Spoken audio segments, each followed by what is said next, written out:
Mainkan games menarik di Games Plus. Mainkan gamenya, dapetin cuannya. Dangdut Siti Badriah geram tiba dituding kecantikannya adalah hasil oplas alias operasi plastik. Tak terima dengan tudingan tersebut, istri dari Kris Giana Baharudin itu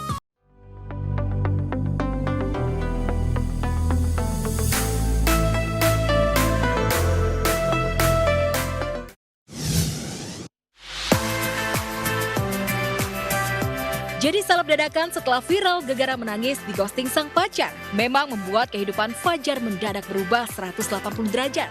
Mulai dari warawiri di TV hingga kolaps bareng para seleb, membuat namanya seketika melejit. Bahkan Fajar saat ini juga menginjakan kakinya di industri hiburan musik tanah air. Tapi sayang, belum lama Fajar memulai kiprah di belantika musik, ia harus dihadapkan dengan suatu permasalahan. Pasalnya, diketahui single terbaru Fajar, Ayah, tiba-tiba diklaim pihak lain dari semua platform digital. Alhasil, Fajar terancam kehilangan semua hak royalti dari lagu tersebut. Nah sampai akhirnya lu kaget. Kan pertama es kan, es hijau. Habis itu udah es merah. Lu nanti cerita-cerita ternyata itu dicuri orang. Lu kaget dong. Iya kaget. Ini gue penciptanya loh. Ini Iya. gue penciptanya. Gue nggak bisa monetize. Iya. Di tengah ketenaran Fajar Sad Boy, saat ini juga mengundang reaksi keras tuber Deddy Corbuzier. Deddy mengaku geram hingga mengecam oknum-oknum yang telah membiarkan tersebarnya konten-konten memanfaatkan anak di bawah umur seperti Fajar Sad Boy. Yang mana diketahui, Fajar masih berumur di bawah 18 tahun.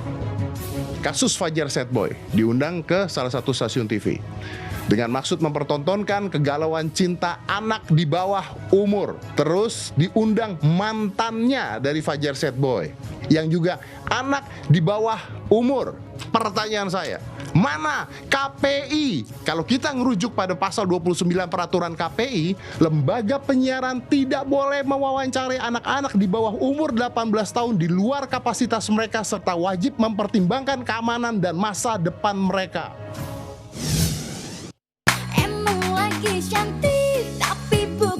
Dangdut Siti Badriah geram tiba dituding kecantikannya adalah hasil oplas alias operasi plastik. Tak terima dengan tudingan tersebut, istri dari Kris Giana Baharudin itu akhirnya membungkam mulut netizen dengan membongkar rahasia kecantikan yang diakuinya murni tanpa oplas. Operasi dari mana? Belum naku, yang mulia, saya belum operasi, belum. Ya Allah, dirawat cantik ya. Alhamdulillah saya mempunyai suami Kris Giana itu, dia merawat saya dengan baik, memperbaiki yang kurang-kurang. Belum ada yang dioperasi. Alhamdulillah ini hidangan dari kecil udah begini. Alhamdulillah nih ada tulangnya belum diapa-apain tuh. Ya terus perawatan laser-laser semuanya. Gak ada yang dioperasi, cantik Masya Allah ya Rob.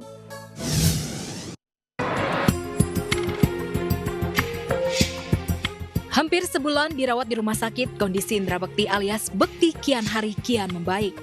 Meski begitu, Bekti masih harus melakukan beberapa tindakan. Salah satunya pemasangan selang di kepala. Dalam postingannya di Instagram, Aldila Jelita pun meminta doa kepada netizen sejagat maya agar sang suami kembali sehat. Mohon doa hari ini Mas Bek akan ada pemasangan selang di kepala. Doakan sehat dan Mas Bek kembali semangat dan ceria. Kebahagiaan tengah dirasakan Denada. Putri sematawayangnya Aisyah dinyatakan sudah sembuh dari kanker darah atau leukemia. Aisyah pun kini sudah bebas pergi ke sekolah dan beraktivitas seperti anak-anak seumurannya. Meski begitu, Aisyah masih tetap tinggal di Singapura karena harus dipantau oleh dokter. Dari hari terakhir dia kemoterapi sampai dengan 1 tahun setelahnya, kemungkinan kanker ini kembali adalah sekian puluh %. Setelah periode itu dia akan menurun sedikit persentasenya dan seterusnya. Selama masa ini itu Aisyah masih harus dijaga.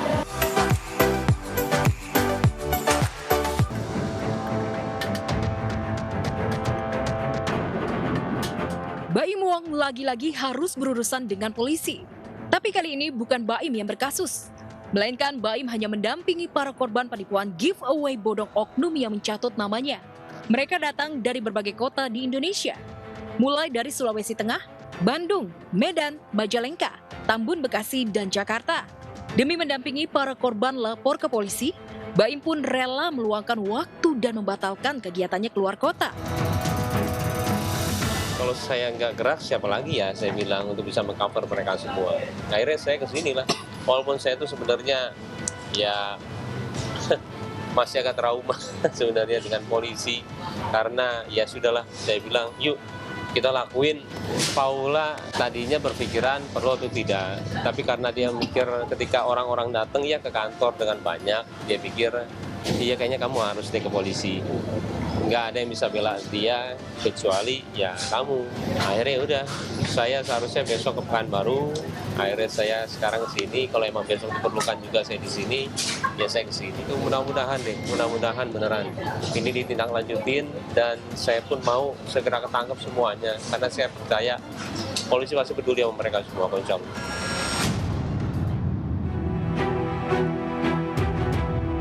Ini adalah kali ketiga Baim Wong ke polisi untuk melaporkan sindikat aksi tipu-tipu giveaway bodong yang mencatut namanya.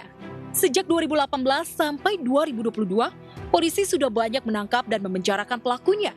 Namun masih ada saja yang jadi korban aksi tipu-tipu giveaway palsu. Saya sebelum memanggil mereka, saya itu pernah DM, saya ganti deh semuanya. Pernah semua DM masuk ya, ratusan ribu, jutaan. Kita gantinya lumayan ya, tapi saya nggak mau sebutin berapanya. Cuman kan kita nggak bisa menghandle semuanya. Itu yang sebenarnya saya masih mikir ya, langkahnya apa? Karena dulu juga begini, kita udah melakukan ini, udah ditangkap. Saya sampai kasih lihat tuh ya, dia mau minta ampun, saya bilang nggak mau, udah penjarain aja saya bilang. Karena saya bilang, kapan jeraknya? Tapi setelah dikasih lihat semuanya gitu, tetap banyak. Mungkin ini sindikat atau bagaimana, Bang? Pasti sindikat. Karena pernah dilihat juga ketika ditelusuri nomor teleponnya itu banyak banget. Ada sekitar 20-30-an. Udah pasti pemain. Kerugiannya mungkin Mas Baim? Saya lebih ke nama. Lebih ke nama sama kemarin saya ganti ya, yang ganti. Mas Baim tadi. Saya nggak bisa sebutin nggak ini.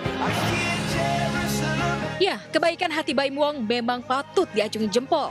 Tak hanya mengganti kerugian uang dan menemani lapor polisi, Baim juga menjamu total para korban aksi tipu-tipu giveaway Baim Wong palsu.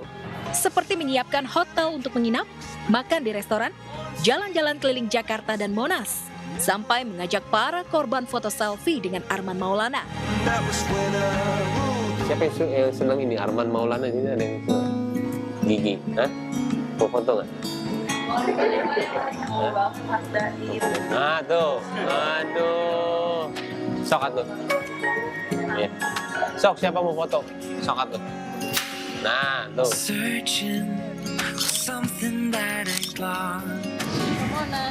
Monas.